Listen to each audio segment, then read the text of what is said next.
L'Université d'été des jeunes francophones 2019 a eu lieu du 11 au 17 juillet dans l'Université de langue et d'études internationales ULIS, relevant de l'Université nationale de Hanoï, avec le soutien de l'Agence universitaire de la francophonie AUF.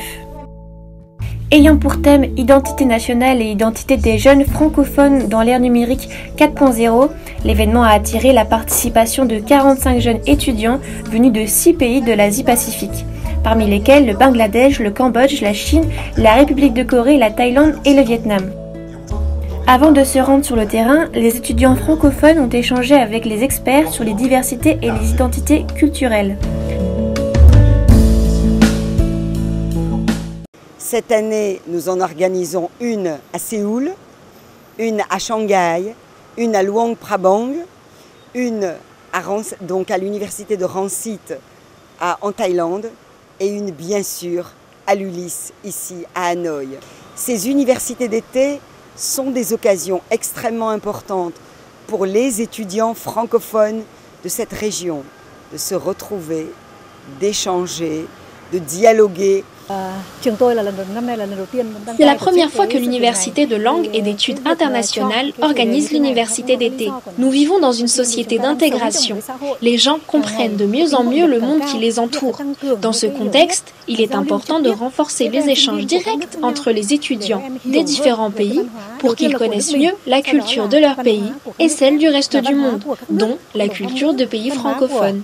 De plus, les jeunes ont besoin d'avoir des compétences pour comprendre et échanger avec les autres cultures.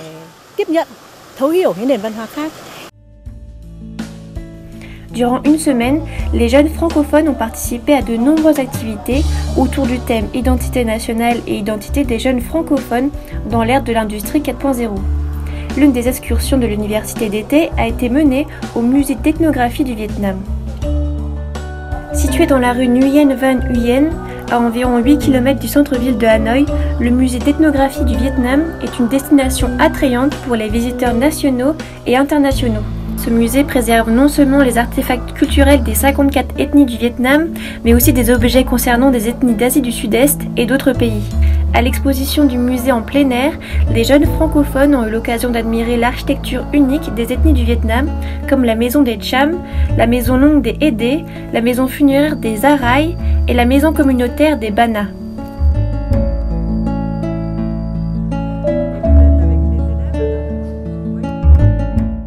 C'est la première fois que quelqu'un du Bangladesh participe de ce programme.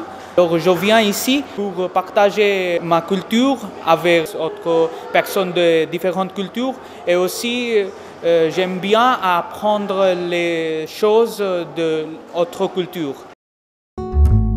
L'université d'été a laissé de nombreuses impressions chez les jeunes. Bien qu'ils viennent de nationalités différentes, ils ont eu une semaine intéressante pour découvrir la culture vietnamienne, la culture des pays membres de la francophonie et partager les expériences de vie via la langue française.